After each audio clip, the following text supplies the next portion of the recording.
When the boy opened his eyes next morning, he looked carefully around the room. These small Munchkin houses seldom had more than one room in them. That in which Ojo now found himself had 3 beds, set all in a row on one side of it. The glass cat lay asleep on one bed, Ojo was in the second, and the third was neatly made up and smoothed for the day. On the other side of the room was a round table on which breakfast was already placed, smoking hot. Only one chair was drawn up to the table, where a place was set for one person. No one seemed to be in the room except the boy and Bungle. Ojo got up and put on his shoes.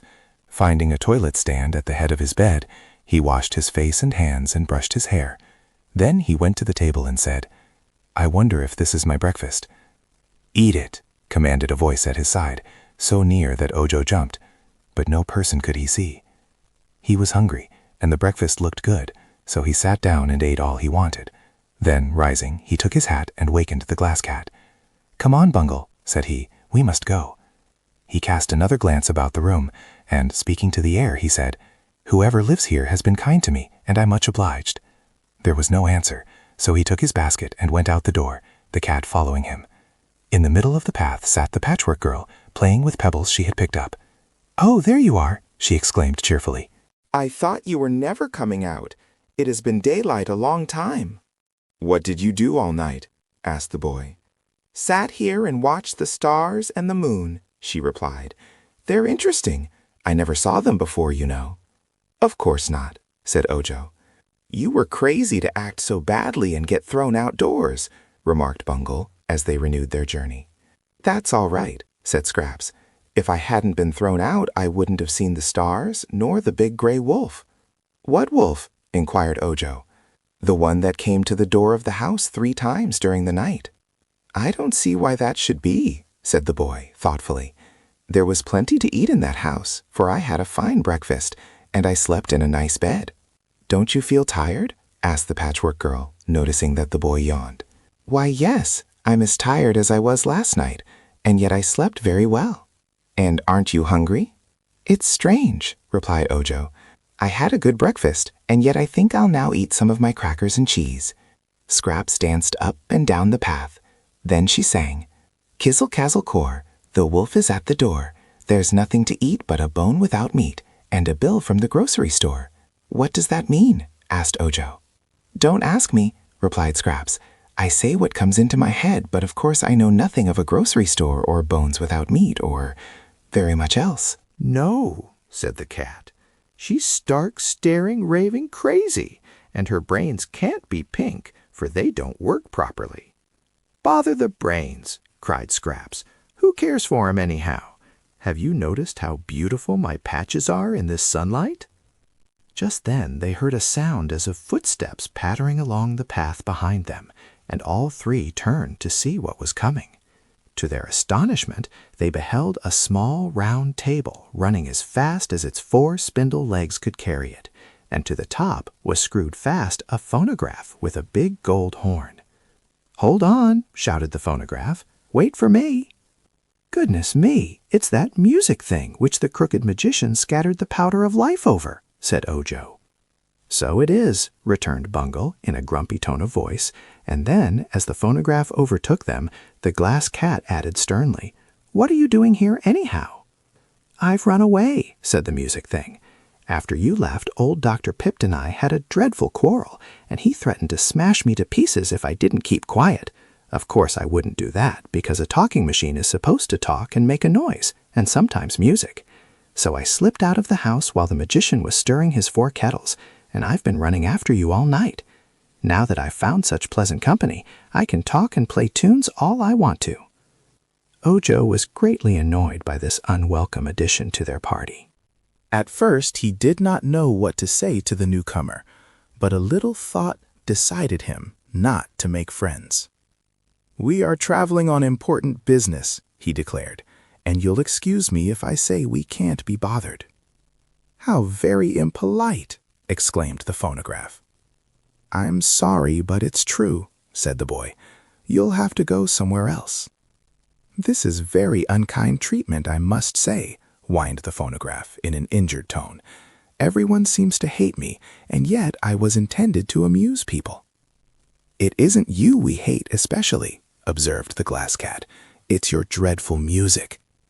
When I lived in the same room with you, I was much annoyed by your squeaky horn. It growls and grumbles and clicks and scratches so, it spoils the music, and your machinery rumbles so that the racket drowns every tune you attempt." "That isn't my fault. It's the fault of my records. I must admit that I haven't a clear record," answered the machine. "Just the same, you'll have to go away," said Ojo. "Wait a minute," cried Scraps. "This music thing interests me.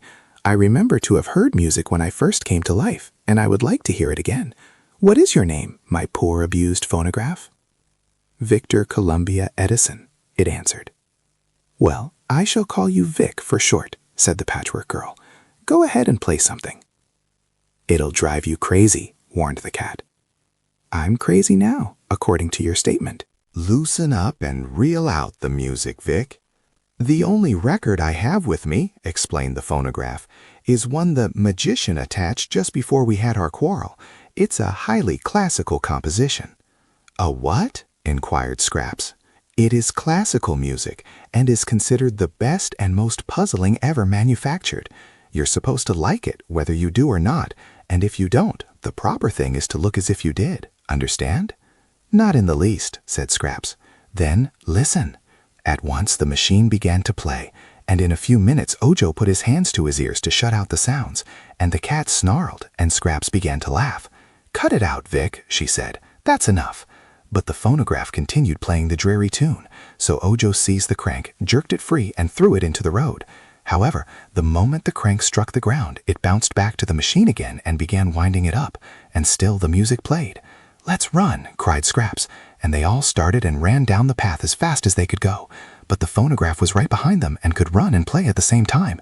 It called out reproachfully, "What's the matter? Don't you love classical music?"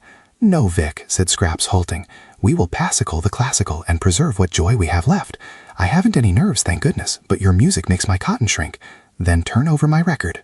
"There's a ragtime tune on the other side," said the machine. "What's ragtime?"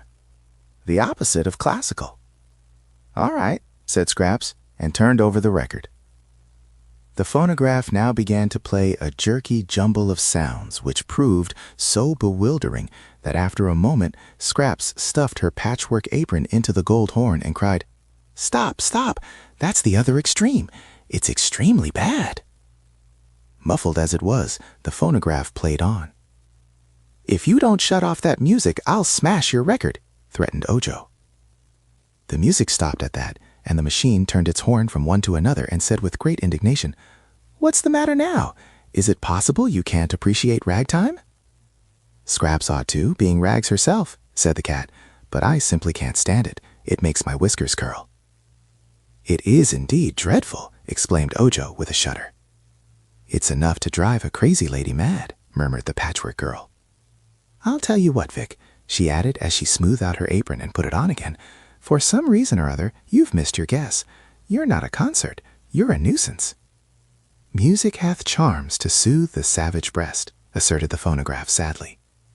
"Then we're not savages. I advise you to go home and beg the magician's pardon." "Never! He'd smash me."